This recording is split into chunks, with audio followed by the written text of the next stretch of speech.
Nobody ever took Earth seriously. Not the Galactic Senate, not the Trade Confederation, not even the minor pirate factions that ruled the ungoverned zones of the Outer Rings. Earth was small, poor, barely terraformed, and filled with a species considered more primitive than dangerous. Humanity was tolerated like a child banging pots in the kitchen, noisy, messy, but harmless, until they touched New Geneva. New Geneva was Earth's first real colony outside the solar system. It was where hope bloomed again, for a species that had spent decades cleaning up the mess of climate collapse, civil wars, and economic meltdowns. For once, humans had done something right, building a peaceful, self-sustaining colony on a habitable world with zero outside help. The Lorac Dominion didn't care. To them, New Geneva was built on a sacred trade corridor, a path they claimed belonged to their ancestors. They sent no warning, no negotiation, just a swarm of black iron dread ships that blanketed the sky and rained plasma death on the colony.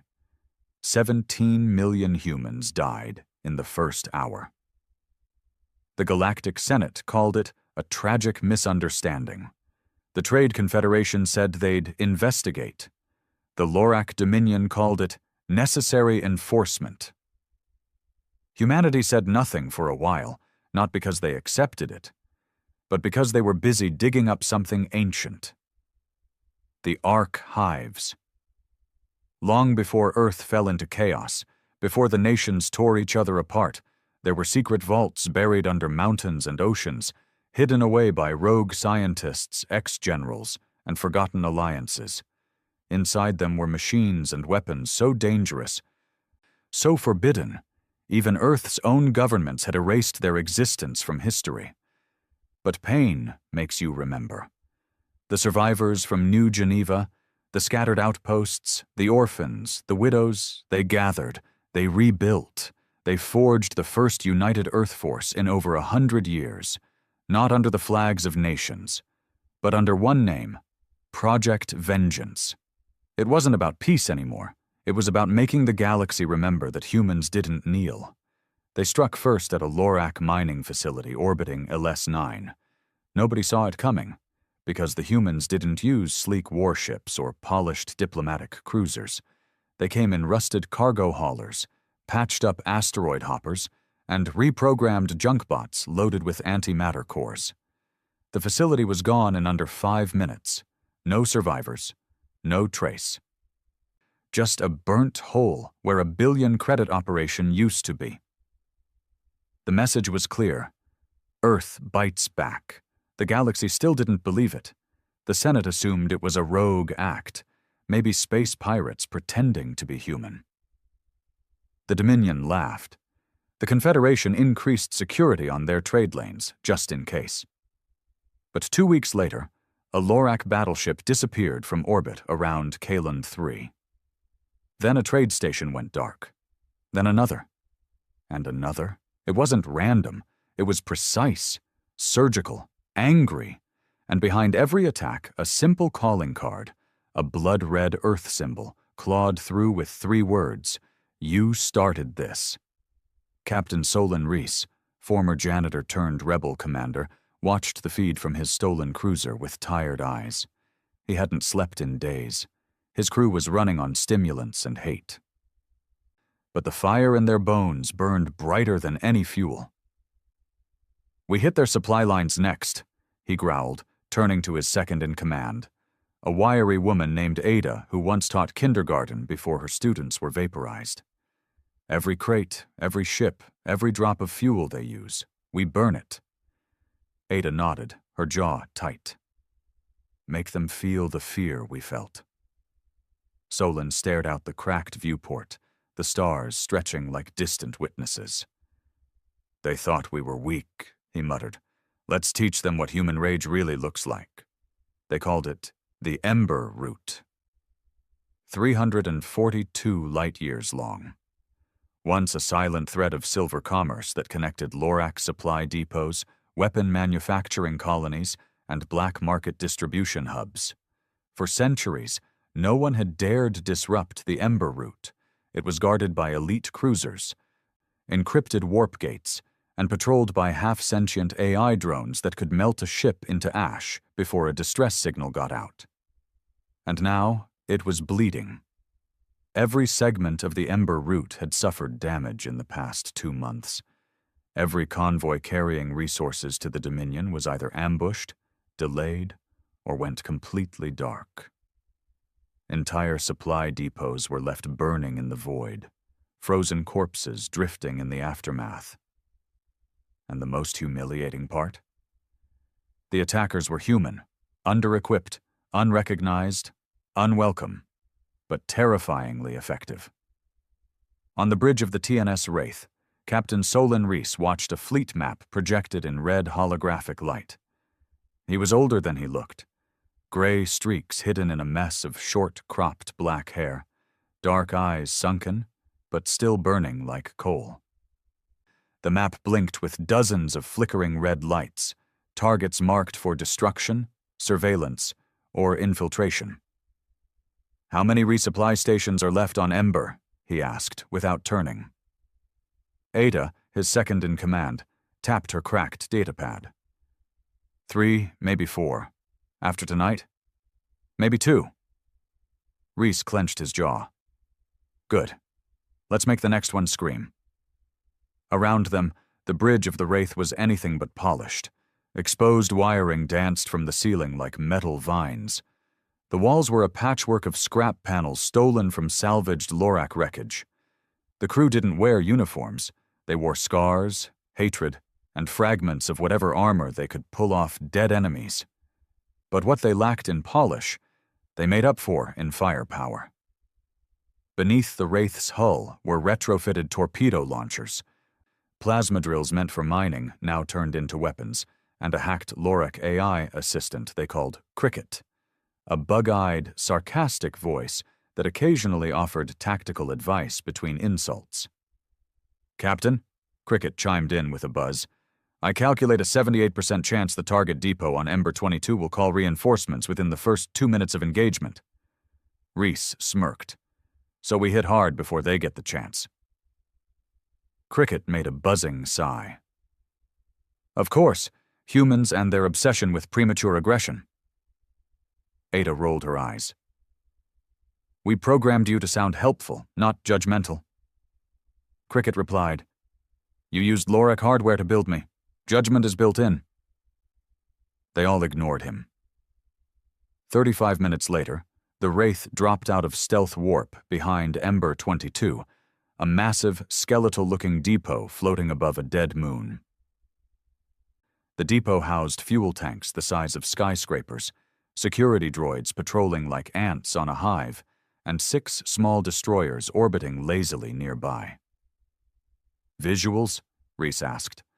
The screen came to life, blinking lights, no alert sirens, no shields raised, just another routine day in the Dominion's bloated war machine.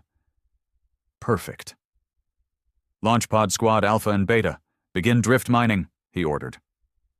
2 pods blasted from the Wraith's underbelly, containing soldiers in pitch-black exo-suits. They used no engines, just gravitational drift and magnetic hooks to pull themselves towards the station's underbelly, silent and undetected. Inside one pod was Hassan Biro, demolition expert and former oil rig worker from post-flood Nigeria. In the other pod was Eileen Marrow, once a university lab tech from Vermont. Now a saboteur with a grudge and a flamethrower. Hassan's voice came in soft over the comms. "Approaching airlock. No detection. Starting breach in 30. Reese nodded silently. The plan was simple. Sneak in, plant fuel destabilizers. Get out.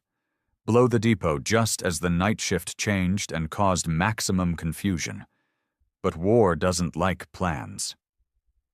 "Captain," Cricket buzzed, "we've got movement. One of the destroyers is warming up engines. Unscheduled." Reese narrowed his eyes. "Details. Looks like a sensor sweep's being prepared. Random, but it'll detect the pods." Ada cursed under her breath. They're adapting. Too late to recall the teams, Reese muttered. Hassan, Eileen, you're about to be spotted. Yeah, Hassan replied calmly. We figured. The calm in his voice was something Reese both admired and hated. That dead soul calm humans learned after watching too many friends vanish in front of them. Eileen was less calm. Plan B? She asked, already knowing the answer. Go loud, Reese said grimly. Cricket, jam their comms. Light 'em up. In seconds, the stars lit up with fire. The Wraith surged forward, hurling EMP bombs towards the destroyers. One was hit square in the engine and spiraled out of control, crashing into the depot's lower deck. Explosions rippled across its spine. Inside, Hassan ripped open the airlock and started planting charges, while Eileen torched through walls, scattering maintenance bots that screamed in synthetic panic. The Lorak security forces were slow to react, confused by the sudden barrage and the internal sabotage. But once they moved like a hive of hornets. 6 hostiles heading toward Eileen, Cricket warned, armed with rapid pulse rifles and shields. Eileen grinned beneath her helmet. Let 'em come. She knelt behind a blown console and waited. As the guards rounded the corner, she threw 2 thermal grenades down the hall and rolled to the other side. The hall shook. Screams followed. She didn't wait to confirm. She had 10 seconds to finish the job. On the bridge, Reese saw the depot tilt awkwardly as explosions rocked its midsection. Fires were spreading across 2 fuel tanks. The Wraith was now fully engaged with the destroyers, its hacked plasma cannons glowing with stolen tech. Status on our people? Reese barked. Hassan's out, Ada said quickly. Eileen's still inside, stuck. Reese slammed his fist on the console. We can't lose her. Eileen's voice came through, coughing. I can't reach the airlock. Fires closed me in, and I got hostiles. 6 o'clock. Full armor. We're coming, Reese snapped. No, she said firmly. I knew the risk. Just make sure they pay. The line went dead. Moments later, the depot's spine snapped with a blinding burst. Ember 22 cracked open like a burning fruit, spraying molten debris and liquid fire into orbit. A silence filled the Wraith's bridge. Hassan, sitting now with a bandaged arm, looked up. She didn't scream. No, Reese said softly. She didn't. Another name carved into the memory wall. Another soul traded for vengeance.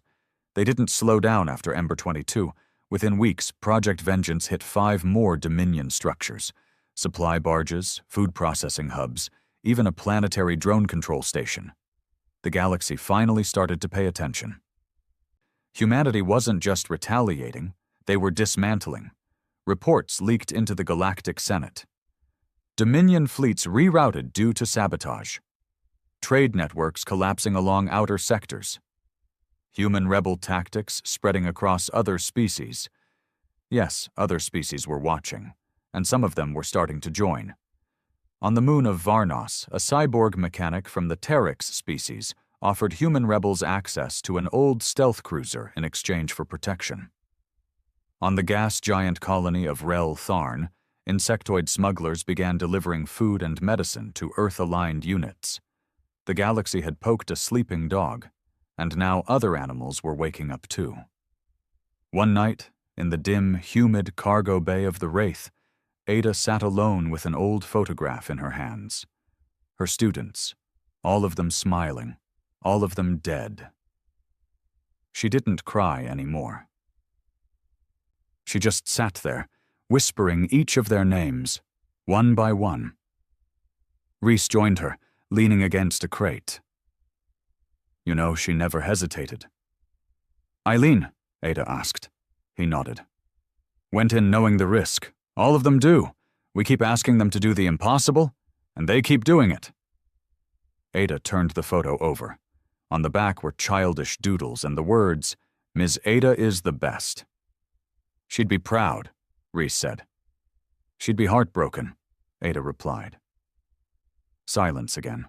Only the distant hum of the ship's failing reactor filled the space. We can't stop now, Reese said finally. Not until they beg for the mercy they denied us.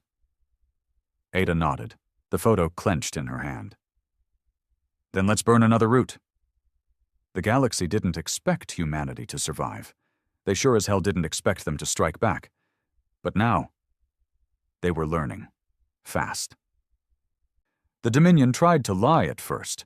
Official broadcasts claimed Ember 22 was lost to a fuel malfunction, that no human attack had taken place, that rumors of sabotage and internal security failures were disinformation spread by radical off-world agitators. But lies don't float long in space. Too many cargo haulers saw the fireball. Too many automated surveillance drones recorded the blast. Too many families had sons and daughters working on Ember 22. And when the Dominion sent a cleanup team to investigate the ruins, they found something spray-painted in human script across the interior hull, written in charred plasma paint. Remember New Geneva. After that, no one bought the cover story. On the planet Orith 5, a lush jungle colony built by the Lorak nearly a century ago, paranoia gripped the hearts of high command. The once proud General Krav Malzek, known for turning asteroid fields into weapons platforms, now barked orders behind layers of security drones and a platoon of personal bodyguards. His eyes were red from lack of sleep as he slammed a metallic fist onto the hologram table in front of him.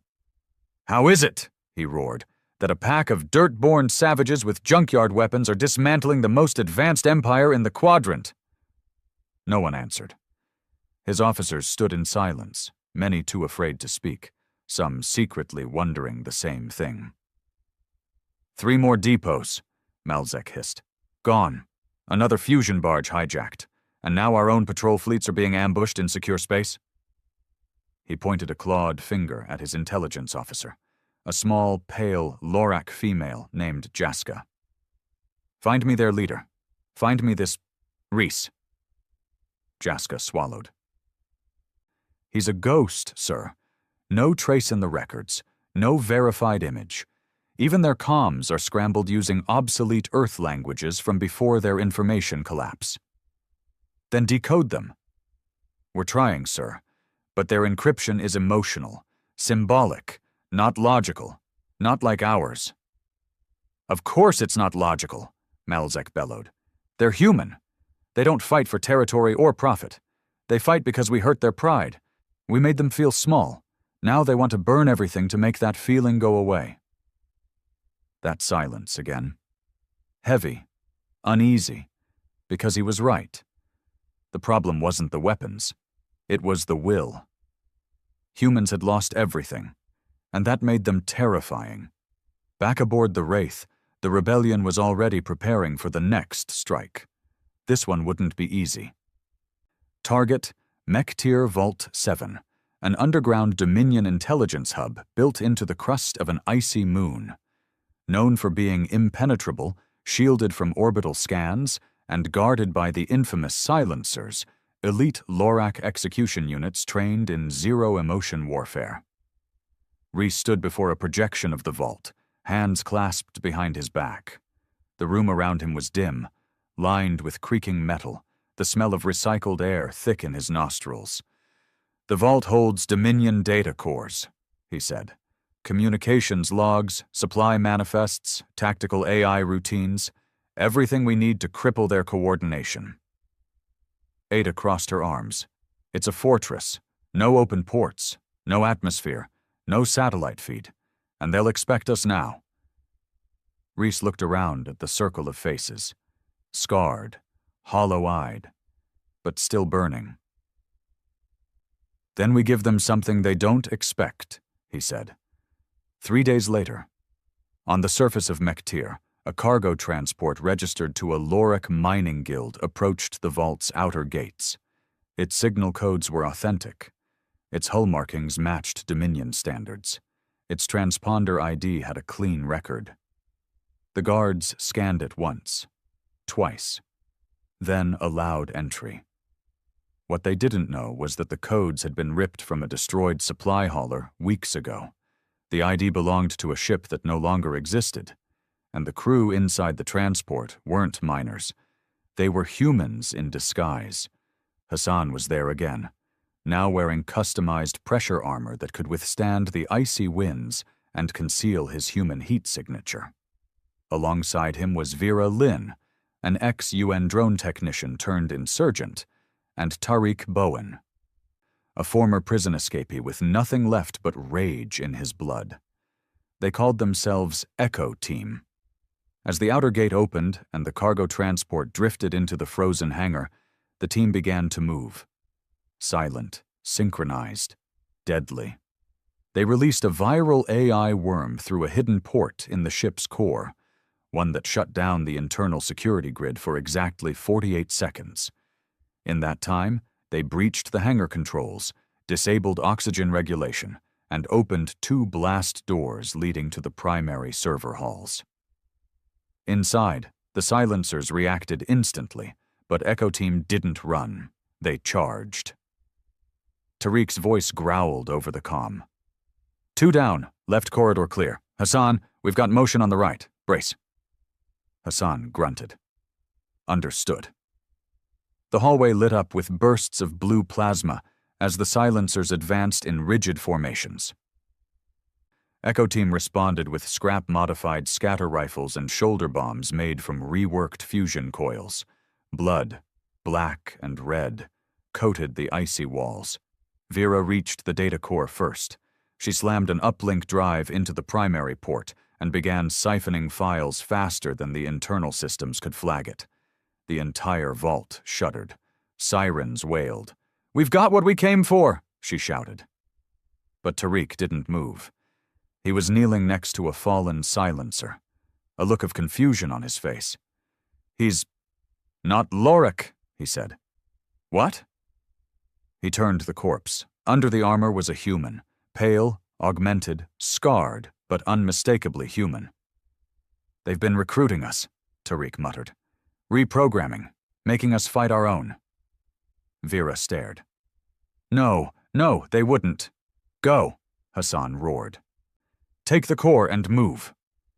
They escaped just before the vault sealed itself behind lockdown protocols. The data was theirs. The loss of the silencer unit stung the Dominion, but the truth stung harder. They were using human minds to build their elite killers. Prisoners, orphans, survivors taken after New Geneva. It wasn't just war anymore. It was violation. On board the Wraith, the truth caused a ripple of horror. Ada read the decrypted data aloud in the command chamber. They call it Project Silence. Captured humans are stripped of identity, reprogrammed with synthetic obedience codes, and grafted with Lorik battle cortexes. They're not just soldiers. They're test subjects. Reese didn't speak. He just stared at the flickering image of a silencer helmet, now knowing a human face could be underneath it. "They turned our people into weapons," Ada whispered. "No," Reese said coldly. "They turned them into proof." Ada blinked. "Proof of what?" "That they're scared of us." The leak went galaxy-wide within hours. The files were dumped across black market networks, pirate feeds, rebellion sympathizer channels, and even slipped into Dominion civilian news streams. The reaction was explosive. Other species began to rise, not in armies, but in whispers, small fires, sabotage acts. Even loyal Dominion systems started asking questions. If humans are so dangerous, why use them? Why lie about who they are? What if we're next? The Lorak Dominion, once the symbol of unbreakable order, began to fracture. Not from bombs, but from doubt. And doubt is contagious. Aboard the Wraith, Reese stood once again at the bridge window, staring into the endless stars. The silence between battles was always the hardest. The guilt came back. The ghosts sat heavier. Ada joined him, quiet for a moment. Then, "You think this changes anything?" "Not yet," Reese said, "but it starts something." She nodded. "They'll strike back harder now." "Let them," Reese said. "Every time they do, they reveal who they really are, and every time we survive, we remind the galaxy who we are." Ada looked at him. "And who's that, Solon?" He turned to her, tired eyes still blazing. "The mistake they'll regret for the rest of their lives." For the first time in 1,000 years, the Galactic Senate was silent. Not quiet, not hesitant. Silent. Every delegate, from the tree-barked diplomats of Glaviar to the gill-suited technocrats of Atranul, sat frozen as the footage played on the central dome. A grainy, shaky recording broadcast galaxy-wide just days before. A human child, no older than 10, stumbling through a Lorac facility, his eyes hollow, his movements unnatural. Behind him, a Dominion soldier giving orders. Beside him, a silencer kneeling. The child points at a door. The silencer opens it. 3 prisoners inside. A scream, a gunshot, fade to static. No one spoke for a full minute, not even the Lorac ambassador, whose black-scaled jaw was clenched so tightly it visibly cracked. Then the Valari representative, whose race had never once intervened in off-world politics, finally said what everyone was thinking. "You've made monsters out of children." The room erupted into chaos. Word spread fast. Faster than the Senate could control. Faster than the Dominion could silence. The resistance, once whispered of as a fringe Earth movement, now had a name in every system. Every market, every backwater trade lane, every slave ship hiding behind false IDs. They were Project Vengeance. They had taken the fight to the giants, and they were winning. But victories came with scars. Back aboard the Wraith, the crew was changing. Not just the faces, many of which were new, freshly recruited from liberated colonies or escaped Dominion prisons, but the tone. They used to laugh more, tell stories between missions, talk about when it's over with a shaky kind of hope. Now they mostly sat in silence, polishing gear, preparing strike plans, watching the casualty boards grow longer. Hassan stopped telling jokes. Vera rarely left engineering. Tariq started sleeping in full armor. Even Cricket, the ship's sarcastic AI assistant, began to speak less often. His jokes felt forced, his simulations darker. And Reese, he barely spoke at all. They were deep in a dust corridor near the dead star Hera 6, parked behind a floating field of asteroid debris to avoid Dominion scanners when they received the signal. An encrypted pulse message, old Earth code, bouncing through 9 different relay stations to reach them. "We have something, but it's not good. Sending coordinates. Come armed." The sender? A name Reese hadn't heard in years. Dario Clemens. Ex-Earth intelligence, long thought dead. Now apparently alive and nervous. The coordinates led them to a hidden facility beneath the surface of Drelth, a shattered moon once used for mining.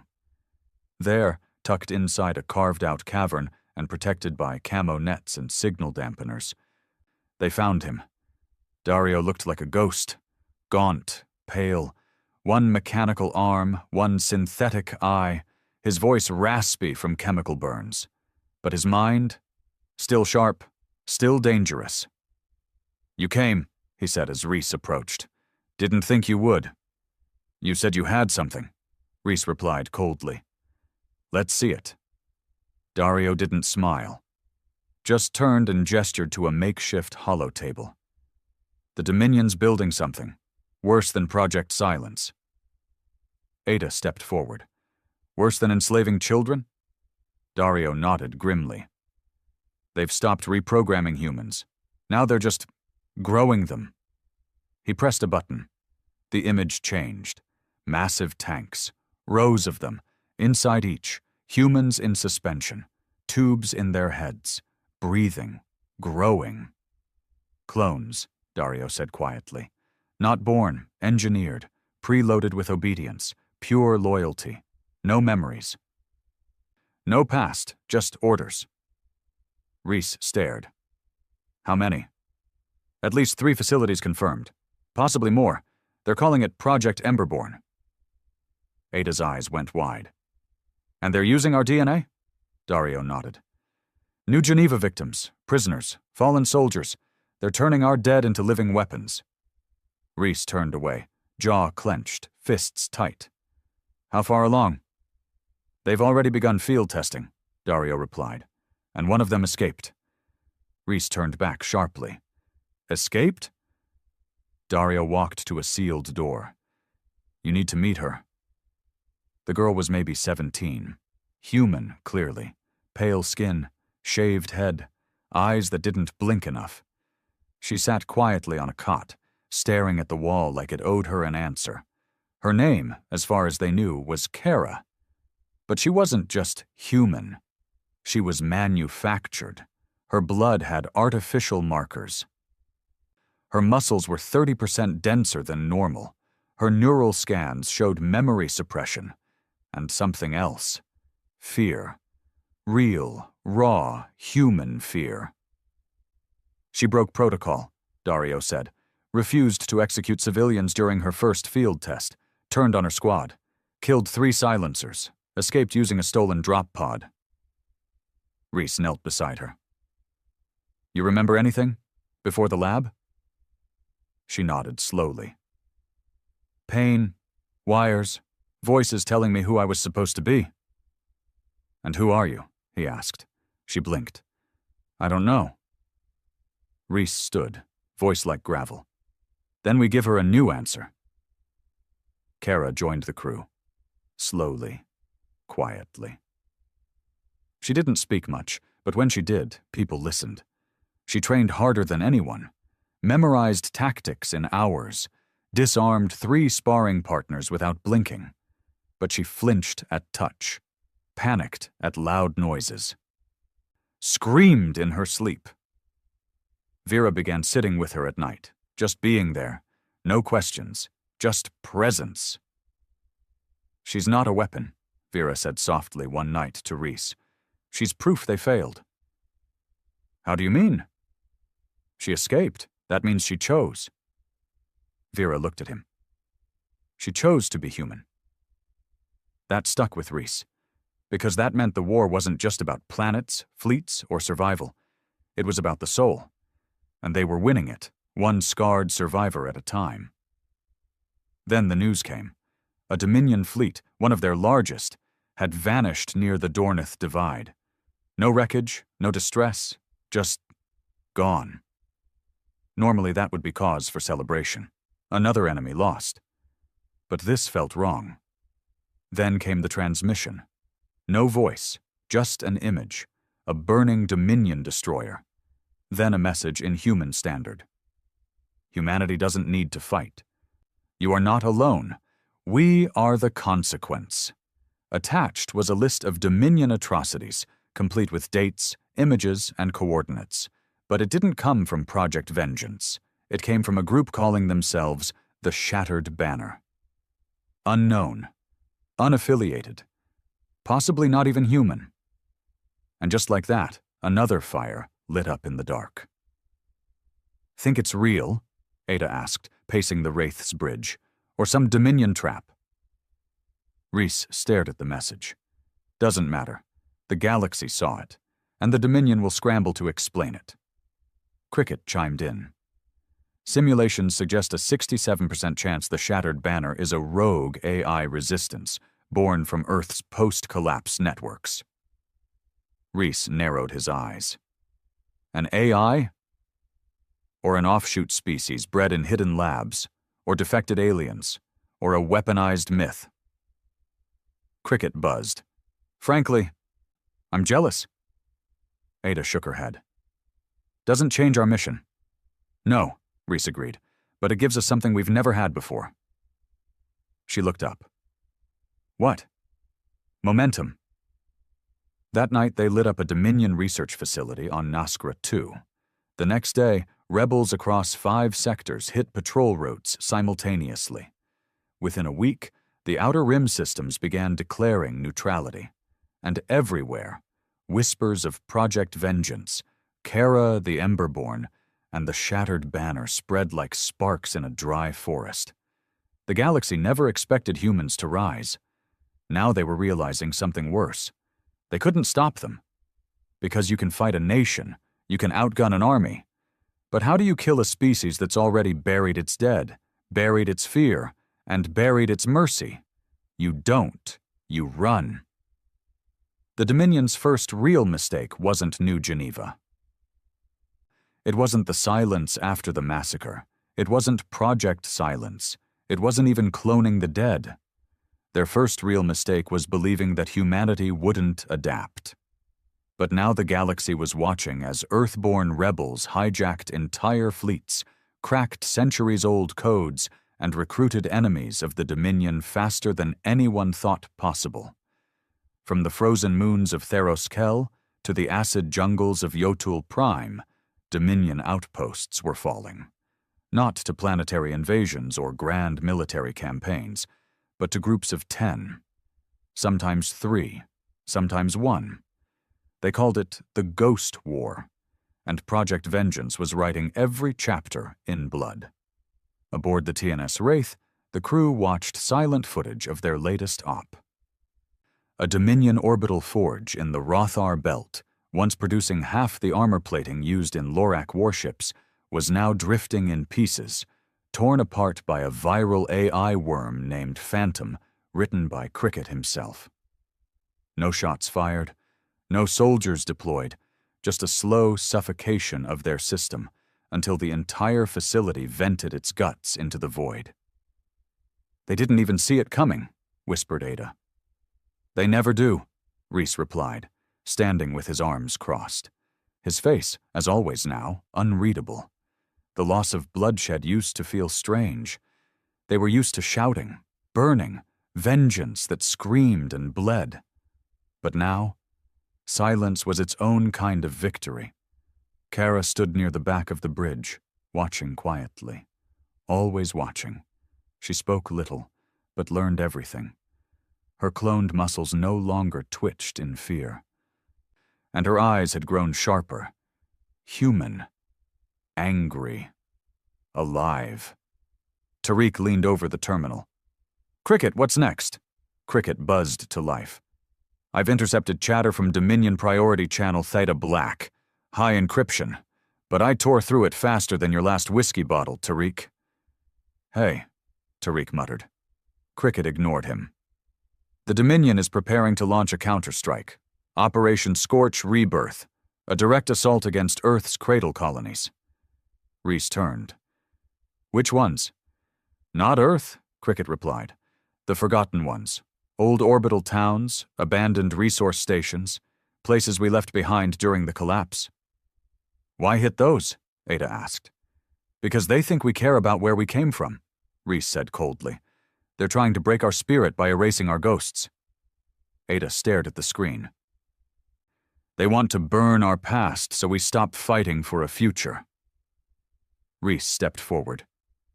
"Then we stop them. All of them." But that wouldn't be easy. The Dominion wasn't stupid. They had changed tactics. They stopped sending slow dreadships and started deploying fast, nimble kill spears. Black ships without markings, no visible weapons, just silence and speed. The first one hit Calypse 3, a mining moon long thought empty. It dropped a virus bomb that reduced every organic form into sludge. The second hit Orbit Hollow, killing all inhabitants in under 90 seconds. Not with weapons, but a synthetic fear pulse that caused mass suicide. The third? It never came back. Because Kara was waiting. They'd tracked the kill spear's approach. Cricket calculated its path using intercepted subspace drift patterns and gravitational anomalies. It was all guesswork until Kara felt it. "It's going to Laia Station," she said. Ada blinked. "We haven't had anyone there for 20 years. Kara nodded. "But they don't know that. They think we still hold relics there. Tariq squinted. How do you know this? Kara didn't answer. Not really, just... I remember the scent, the code they used, the shape of the thought. That's when Reese knew. She was changing, evolving, becoming something not just better, but different. So they let her go. Alone. One shuttle, no backup, just her. And Kara destroyed the kill spear from the inside, slipped in through its cooling vents, climbed through boiling corridors, found the core, a living brain, harvested from a silenced child, and whispered to it before crushing it with her bare hands. When the Wraith picked her up, she was covered in black fluid and ash, holding a shard of the kill spear's interior hull. Reese took it from her and saw what was etched into the metal, a Dominion symbol, but warped, a fusion of the Lorak crest and a human skull. It was clear now. The Dominion had gone too deep. They weren't just using human tech, they were becoming us. Desperate, adaptable, furious. Reese gathered the crew for what he called the briefing that changes everything. Cricket projected a full map of the galaxy, now blinking with fire-colored points marking every known rebellion, riot, skirmish, and uprising. From insectoid colonies to former slave worlds, the signal was clear. The galaxy was cracking. The Dominion is losing control, he began, not because of us alone, but because we gave others permission to stand. He looked around the room. Faces tired. Bloodshot, cracked, but glowing with something rare. Conviction. But they've gone darker now. Emberborn was just the start. Project Silence was just the prototype. The kill spears were the transition. He pulled up the final screen. A black dot in the center, one word underneath it. Abyssum. Ada frowned. What's that? Cricket buzzed nervously. It's not a place, not a ship, not even a weapon in the traditional sense. It's a containment dimension. What? Vera leaned in. They've built a pocket universe, Cricket explained, with only one door in or out. Time runs differently inside. And they've been throwing failures into it for over a decade. Failed clones, rogue officers, experimental nightmares. Anything they wanted to erase without killing outright. Tariq cursed. That's their garbage bin. No, Reese said. That's their insurance policy. If they lose everything, they'll open it. And let out what? Ada asked. Reese stared at the screen. Everything they were too afraid to keep on this side. So now they had a new goal. Not just rebellion, not just revenge, but prevention. The Wraith would go to Abyssum. Not to open it, but to destroy it, before the Dominion could. The journey would take 12 days through unstable rift space. No warp gates, no resupply, no backup. They called it Operation Black Echo. Everyone knew it might be the end. Reese recorded a message the night before departure. Not for command. There was no central command anymore. But for anyone listening. Anyone wondering why the stars were bleeding. He kept it short. They thought breaking us would end us. But Earth wasn't a place. It was a promise. We remember. We rebuild. And now we return the favor. Project Vengeance doesn't need medals. We need closure. And we're going to get it, even if it kills us. On day 3 of the journey, Kara had a nightmare. She saw herself standing in a hallway of mirrors, each one reflecting a different version of her. Some were smiling, some screaming. One bled from the eyes, and behind them something knocking. Slow, heavy, familiar. When she woke, she asked Vera, "Do you think I'm real?" Vera didn't hesitate. You bleed, you cry, you risk your life for strangers. If that's not real, nothing is. Kara nodded. Didn't sleep again for 2 days. On day 8, they passed through the Veil Rift, where no Dominion ship had ever returned. Cricket shut down for 5 hours to prevent self-deletion from paradox errors. The stars outside were wrong. pulsing like veins, dripping red. Tariq whispered, "Maybe Abyssum isn't a place. Maybe it's a mouth." No one laughed. On day 12, they arrived, a planet-sized station floating in nothing. No light, no pull, just there. Its surface was smooth and black, like polished bone. No lights, no sound, no entrance visible. Until Kara stepped forward. And the station opened. A single corridor, a single path, waiting for her. Reese turned to the crew. "We go in. We plant the core. We blow it. No extraction. This is the line." Ada asked, "What if it wakes up?" He looked at her. "Then we make sure it never sleeps again." The moment they crossed into Abyssum, the universe stopped making sense. The stars outside didn't move. They watched. Cricket's interface began glitching, its voice warped and stuttering like it was choking. Gravity twisted, not pulling down but inward, like the ship was being swallowed slowly by something patient and ancient. "Adjusting stabilizers," Vera said, hands flying over her console, sweat rolling down her temple. "If we don't realign the ship's core—" "Don't," Kara interrupted softly. Vera looked up. "What?" "Let it take us in." Kara's voice was flat, but her eyes were wide, almost calm, like someone who wasn't afraid of being devoured, like someone who had already been. Reese stared at the opening ahead. A corridor, black and smooth, with a faint crimson light bleeding from within. "Seal the exit route," he said. "If we fail, this place doesn't get out." Ada flicked the safety toggles. "Sealed. One way in. No way out." And with that, the TNS Wraith drifted into the mouth of Abyssum. It was a station, sort of. There were walls, halls, doors, but none of them matched. One room looked like an ancient cathedral with bone chandeliers. The next was a mirror copy of a human classroom, but with blood on every desk. Then, a long hallway of empty cells. Inside each cell, a version of a human failure. One held a sobbing child, eyes burned out, muttering, "I tried to be brave." Another, a soldier, saluting endlessly, hands worn down to the bone. Then a woman with Reese's voice, begging someone not to leave. They weren't alive, but they weren't dead either. "What is this place?" Ada whispered, gun drawn but hands shaking. Cricket's voice crackled in. "Quantum psycho-echo chambers. This station's built to trap memory as matter. Emotion becomes architecture. Fear is function here." Reese didn't look away. "It's a prison made out of guilt." Kara stepped ahead of them. Her skin glowed faintly under the red light. "No. It's a test, a place the Dominion built to see what broke us fastest." Tariq sneered. "They studied our pain?" "No," Kara said. "They fed on it."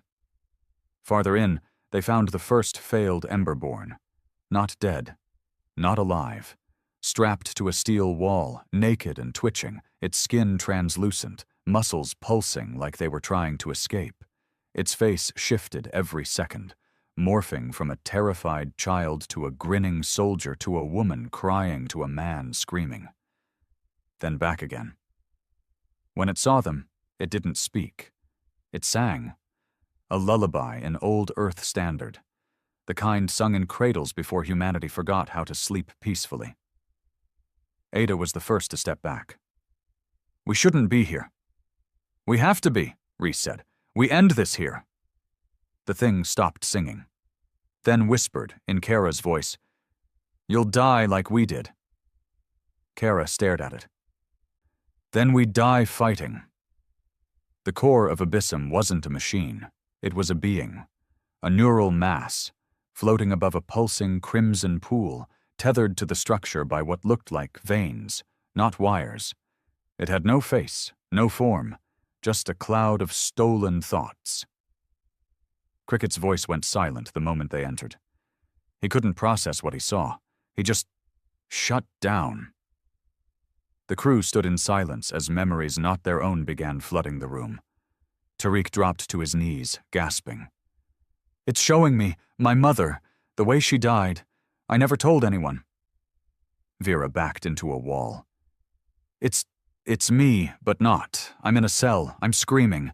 I killed them." Reese closed his eyes, breathing slow. He saw the face of every soldier who died under his command, every name etched into the Wraith's wall. Ada stepped forward. "This thing, it knows us." "No," Kara whispered. "It is us." They turned to her. She was shaking now, her face pale, her hands clenched. "I was grown from this," she said. "All the pain, the failures. They used this place to design me. That's why I can hear it. It's not trying to kill us." "Then what's it trying to do?" Reese asked.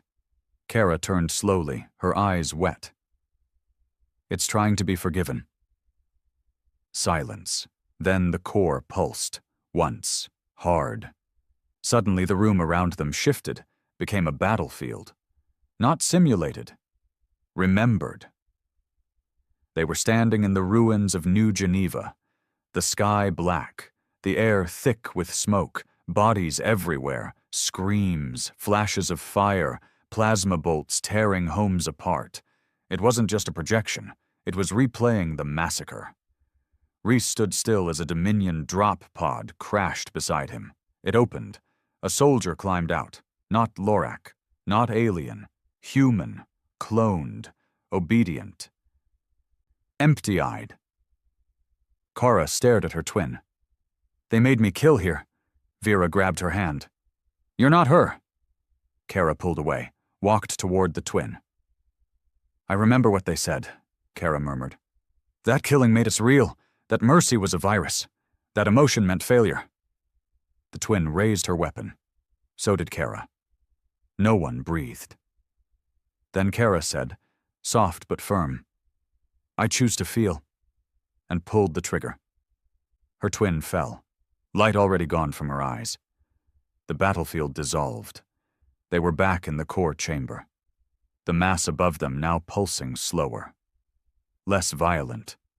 More aware. Cricket finally reactivated, voice weak. "Implant ready. You plant the core here. I can detonate the entire subdimension. Nothing escapes." Reese pulled the device from his belt. Heavy. Cold. "It'll erase everything." "Everything," Cricket confirmed. "No trace. No memory, not even echoes." Ada touched Reese's arm. "Including her." They looked at Kara. She was staring up at the core, her face unreadable. "I was made in its image," she said. "If it dies, maybe I do too." "No," Vera said fiercely. "That's not how this ends." Reese turned to Kara. "It's your choice." Kara closed her eyes, breathed in, out, then walked forward. She took the core from Reese's hand, walked to the platform, laid it down, and whispered, "You don't get to be forgiven, but we get to move on." She stepped back and nodded. Cricket activated the sequence. 10 seconds. The Wraith pulled away from the station's heart. 8, 7, 6. The walls began to shake. 5, 4. The cells collapsed. The echoes screamed. The memories wept. 3, 2. Kara looked at Reese one last time. He reached for her, but she was already fading. Then, light. They woke up days later, in orbit over a quiet, uncharted world. The Wraith damaged but alive. Kara was gone. No trace, no signature, just her armor, and the fragment of metal she once carried, now burned black, with her name scratched in the side. The crew didn't speak much after that. There was nothing left to say. They returned to open space, and they kept fighting. But the galaxy knew something had changed. The Dominion stopped using clones. They shut down every Emberborn facility. They pulled back from 3 major sectors, because Abyssum was gone, and with it, their last ace.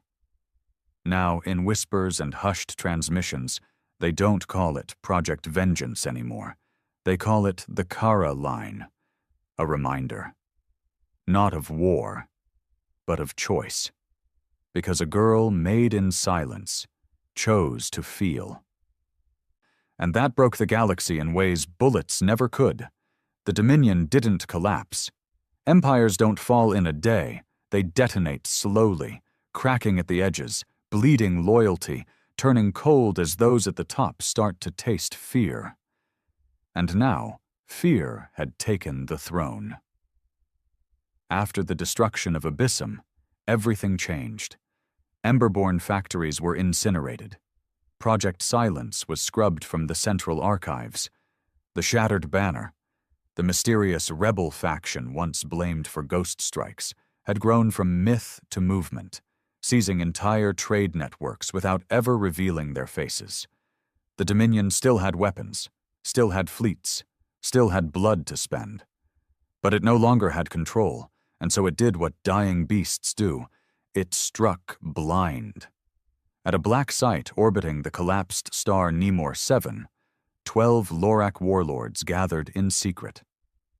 Not senators, not nobles, warlords, those who had kept the machine alive through bribes, assassinations, and centuries of sanctioned cruelty.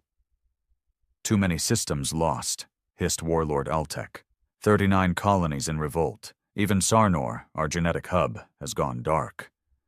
Earthborn infection, spat Warlord Jask. They plant memory into machines, emotion into tactics. We raised them to be soldiers. Now they're prophets. The table was silent. Then a voice came from the shadows. Metallic, hollow, calm. We burned their homes. They built legends in the ashes. We silenced their dead. They made them martyrs. And now we face the final truth. A pause. They will not stop unless we erase the idea of humanity. The voice belonged to Archon Virex, the Dominion's last secret weapon. A hybrid, part Lorak, part engineered AI, forged not for command, but for finality. Their species has done what we thought impossible, Virex said. They made their pain contagious. The galaxy listens to their screams now. And your solution? Asked Jask. Virex turned his head, his eyes blinking in calculated rhythm. We give them something they cannot carry. The operation was codenamed Ashlight, not a bomb, not an army, a message, delivered in flame. On board the TNS Wraith, Reese stood before a wall of names, carved by hand, every soul lost under his command. Eileen, Kara, Echo Team, dozens more. He read each name aloud once a day, before sleep. Not as prayer, not for peace, just to remember. Tariq joined him quietly, holding a metal box. Cricket's new shell. Vera upgraded his chassis. Reese took it. How's the AI holding up? He's been quieter, Tariq said. Since Abyssum. We all have. Ada stormed onto the bridge. We've got a problem. She threw down a Dominion transmission, uncoded, meant to be found. A single image, Earth, and a countdown, 7 days. Mass displacement detected near the Kuiper line, Ada continued. Dominion warp signatures. Large, multiple. Reese stared at the screen. They're going for the cradle. Back on Earth, they hadn't rebuilt cities. They had buried them. Let the old world rest beneath forests, oceans, and silence. But the flame still burned. A unified defense force, patched from orbital militias, old Navy remnants, civilian hackers, and deep space engineers, stood ready, not to fight for land, but to make sure Earth never became another Geneva. Command met in the Lazarus Bunker, a hollowed-out mountain on Earth's dark side. Among them stood General May Wren, former street medic turned strategist, and one of the few people Reese still trusted. The Wraith's transmission reached her within the hour. She watched the Dominion's message. Once, twice. Then she stood. They want us to break, she said to the room. so let's make it hurt when we don't." The plan wasn't defense, it was deterrence. Ren sent word across every free system. "All Earthborne ships, report to the Sol line. Refugees evacuate toward Proxima Delta. And the Wraith? You go for the throat." Reese received the orders in silence, then nodded once. "Cricket," he said, placing the AI core into its new shell. "Load the packet." Cricket buzzed. "You're sure? This ends it all, win or lose." "That's the point." The Dominion fleet arrived like an eclipse. 3,000 ships, 19 dreadnoughts. One Oblivion carrier, capable of cracking moons, and at its center, Archon Virex. His voice echoed across Earth's skies, hijacking frequencies. "You called yourselves survivors. You made martyrs of corpses. You infected the stars with your tragedy. Now watch what real erasure looks like." He raised one hand. The Oblivion carrier began charging its core.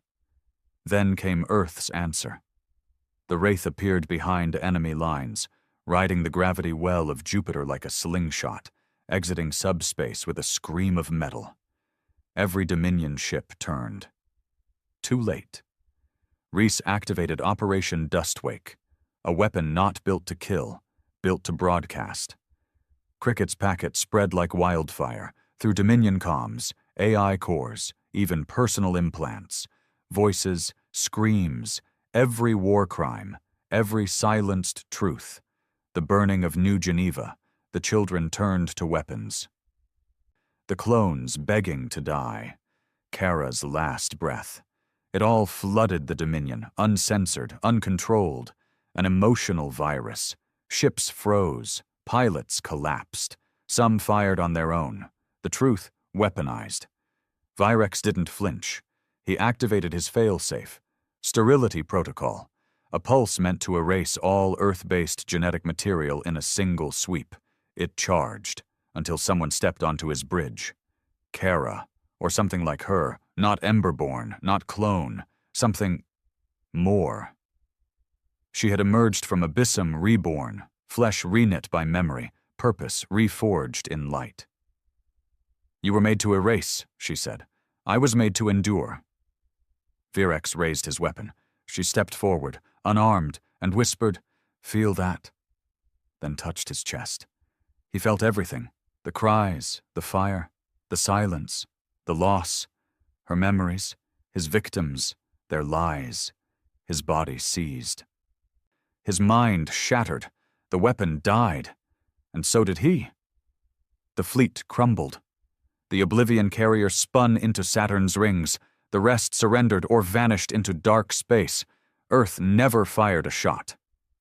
In the aftermath, Reese stood on old soil for the first time in years. Mountains untouched, sky still blue. He walked through a forest that grew where a city once burned. Behind him, Ada, Tariq, Vera, even Cricket, speaking through a floating drone. Kara was gone again. Not dead, just elsewhere. A myth now. A choice made flesh. They reached a quiet ridge.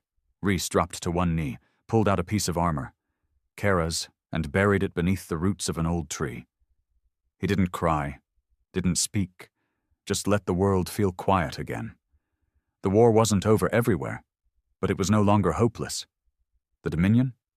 Broken, scattered, disgraced. And Earth? Still standing, still stubborn, still dangerous, but most of all, still human. Peace doesn't come with parades, not after a war like that, not when half the galaxy still smolders and the other half is too afraid to speak above a whisper. Peace comes in the form of silence, suspicion, and scars. The Dominion fractured like glass under stress. The Lorak homeworld sealed its borders and began purging its own military ranks, pretending it had no part in the atrocities. Their dreadnoughts were now drifting ruins, sold for scrap by pirates or repurposed by ex-slaves. The Trade Confederation issued apologies without names. The Galactic Senate collapsed into subcommittees and shame. And humanity? They didn't declare victory, because it didn't feel like one. Reese stood in what was once the bridge of the TNS Wraith, now docked at Earth's Black Sky Memorial Port. The ship would never fly again. Its core was unstable, its hull too fractured. But they kept it anyway, not to repair it, but to remember it. People toured it now, civilians, children. They walked past the scarred metal and scorched consoles. They stood where Kara made her final transmission. They read the names etched into the walls. Some wept, some just stared. Some took photos with glassy eyes and no words. Reese stayed hidden when they came. He didn't need their gratitude. He didn't trust it. Ada had joined the Unified Reconstruction Council, trying to help rebuild the systems that had been lost.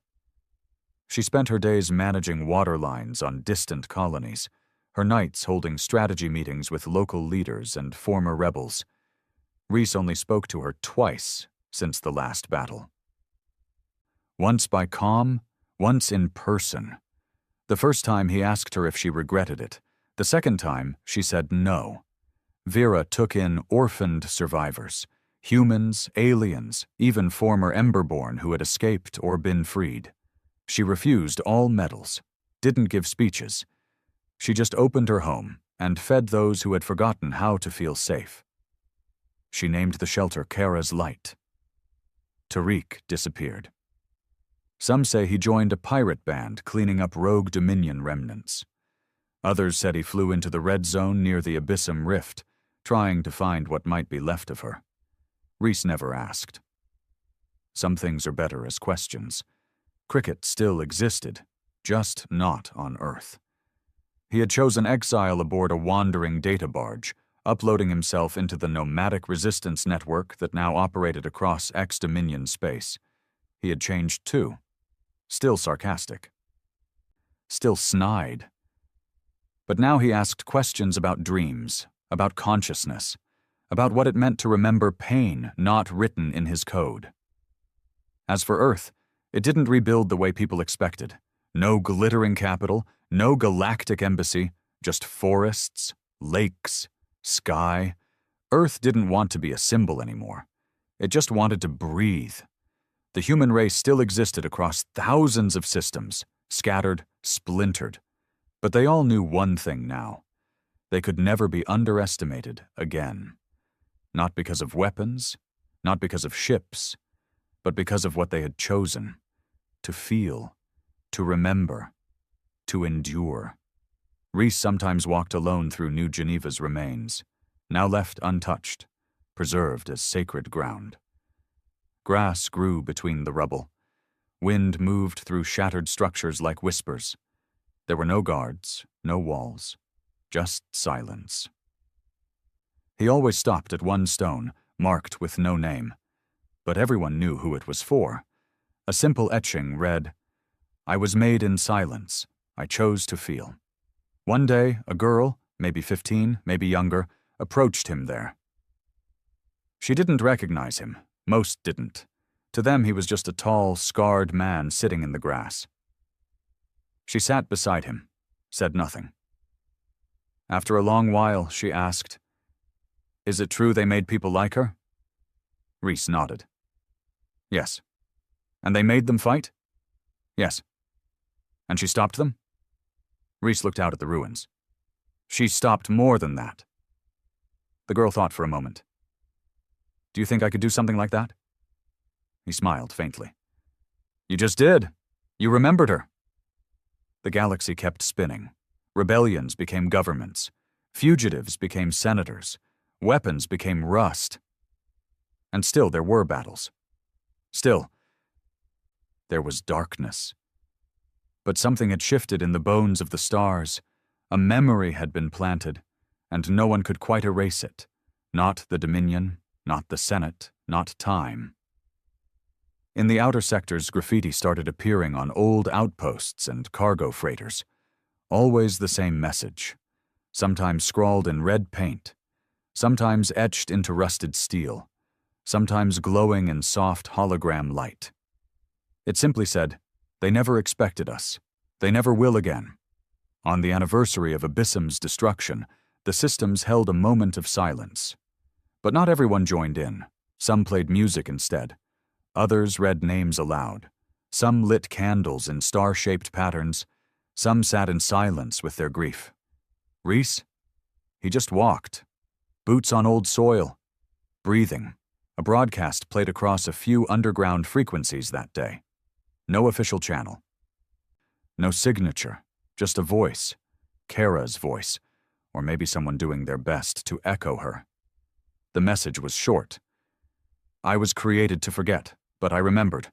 I was told to obey, but I chose. I was made to destroy, but I protected. So now I leave this for you.